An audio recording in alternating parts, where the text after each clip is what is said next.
Happy Thursday, everyone. I cannot believe it is another virtual learning day for everyone, so everybody's getting the same lesson. So let's go ahead and get started. Today we're going to be talking about one-step inequalities and how they are similar to equations and what the differences in them is going to be the most important part. So let's take a look. Before we get started on the math, let's do a little fun guess of what do you think about tomorrow? Do you think we'll have school? Do you think we won't have school? I know it's going to be cold. I know my poor puppy keeps slipping on our back porch, so I hope you are all staying safe and at home, and I'm hoping we are at school on Friday. So that is my guess. What do you think? Okay, I need everyone to either grab your notebook or a sheet of paper to take notes with, or if you have an iPad, you can take notes with your iPad and just send me a screenshot of your notes, whatever works for you. But if you are in person, I need you to make sure you have your composition notebook. This needs to go on the next page after equations. Okay, let's go ahead and get started. Okay, let's get started. First, we're going to talk about the difference between equations and inequalities. This part does not have to go in your notes. We're just going to talk about it. I'll let you know when you need to be writing. So the first thing we have to remember about equations and inequalities is we talk about what solutions they have. So I know these are blurry. I guess when I transferred them from the Google Slides to this, they just got a little blurry. But so if we think about what solutions can x have, what can I put for x so that it's equal to 9? Well, the only number that's possible is 9, because 9 is the only number that's equal to 9. Okay, but when we're looking at inequalities over here, we have x is greater than 9, which means I could have numerous, we could have infinite amounts of numbers for this. So think of a few numbers and put them in the question. Okay, so hopefully you remember these numbers could be like 10. They could be like 50. They could be even 9.5. Okay, so as long as the number is greater than 9, then it would work. So the difference between equation and solution is equations have one solution.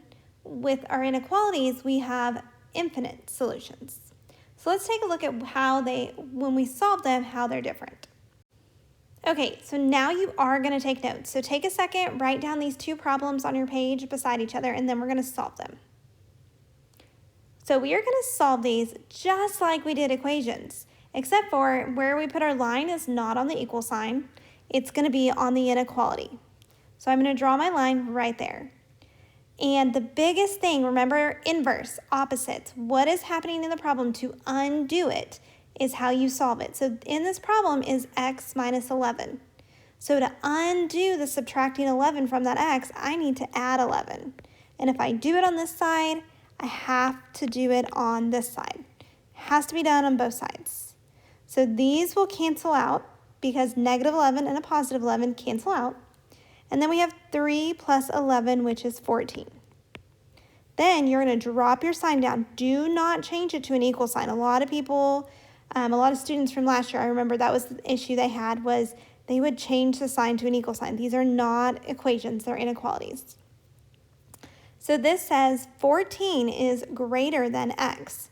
So if asked about the solutions, we could say some of the solutions could be like 13. Because 14 is greater than 13. You could say 8. I'm just coming up with random numbers. You could say 1. As long as 14 is greater than that number, it's a solution. Okay, so these are, and there's infinite, like we could go on and on, etc., all the way to negative infinity. Okay, so you solve it the exact same way that we've been solving it, but your answers are going to be different. And I'm going to show you another way that you can show your solutions. Okay, so same thing on this one. Okay, I had a lot of people yesterday on the assignment forgot what to do with these division. Remember, every fraction's a division problem. Okay, so if this is x divided by 3, I'm going to have to multiply because multiplying is the opposite of division. These will cancel out. You are left with x is less than or equal to 2 times 3 is 6. Okay, so that means x can be any number that is less than or equal to 6. So 6 could be a solution. You could say 5 is the solution, you could say 4.5. Any number that is less than 6 would be a solution. So that's the difference. There's numerous answers for inequalities. So like when we started inequalities at the beginning of this year, we graphed them to show the numerous answers. So you could do a graph to represent your answers for inequalities. So if I solve this one, same thing, I'm still going to draw my line on that inequality. So this says 6x is less than 30. So we have to remember, pay attention, 6x means 6 times x. So to undo that, I'm going to divide by 6 on one side, divide by 6 on the other side. 6 divided by 6 cancels out because it makes 1, so I have 1x. I bring my less than sign down. 30 divided by 6 is 5. So what we could do to show our solutions is graph this. So x is less than 5. I know that it is an open circle because it doesn't have equal to. And then I need to draw my line on the less than side. So that is another way that you can show the solutions because it can be any number that's less than 5. Okay, let's do one more like this. So once again, wherever your equal sign or inequality is where you need to put your line because that divides the two sides. So this says x plus 9 is greater than or equal to 11. So to undo what's happening to the x, we are going to subtract 9 from both sides because that's the inverse of adding, the opposite of adding. So you're left with x is greater than or equal to 11 minus 9, which is 2. And remember, you can check your answer. If I plug in 2 here, 2 plus 9, that does give me 11. So I know I solved it correctly. So then we have to remember, if it's an equal to, it's a closed circle, and it's going greater than this time. So my line would go to the right to greater number. So this shows, this line represents all the solutions. So yes, I do want you to pause and to actually graph these. You don't have to do the entire number line, but make a little graph underneath each problem.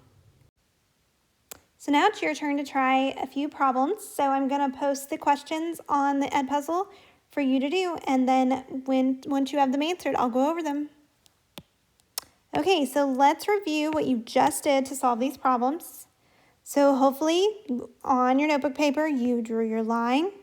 You remembered that 4x means 4 times x, so I need to divide both sides by 4, and then cancel out, and we have x is greater than or equal to 8. Okay? So possible solutions can be anything that is greater than or equal to 8, so like 8, 9, 10, etc. Okay, so on this one, you should have also drawn your line. It's 7 plus x, so I'm adding, so that means I need to subtract on both sides. These will cancel out. You are left with x is less than 16 minus 7 would give you 9. So possible solutions for x would be anything that is less than 9. Okay, now try these two. Okay, let's look at these real quick. Hopefully this division problem did not trick you at all, like some of the ones did yesterday. So draw your line. Always look at where your x is. So x is being divided by 6. So to undo that, we multiply by 6 on both sides because that's what keeps everything balanced. We're going to cancel that out. And then 2 times 6 makes 12. And we bring our x down. And then we have our less than or equal to. Here, I'll write it a little further down here so it's not. Okay, so x is greater than or equal to 12. So it could be 12 or any number higher for your solution. Okay, so if I did this one, is x minus 13. So if it's subtracting 13, we are going to add 13 because those are opposites. These will cancel out. You are left with 15 is greater than x. So x could be any number that is less than 15. Okay, if you have any questions, let me know. Remember, the Google Meets will be open. I'll be there to answer questions, but hopefully this video answered all of them for you. If you're my in-person students, you could possibly do your extra math. That would be great if you would do that. Okay, everyone, I hope you have a wonderful day. Stay warm, stay safe, and I will hopefully see you on Friday.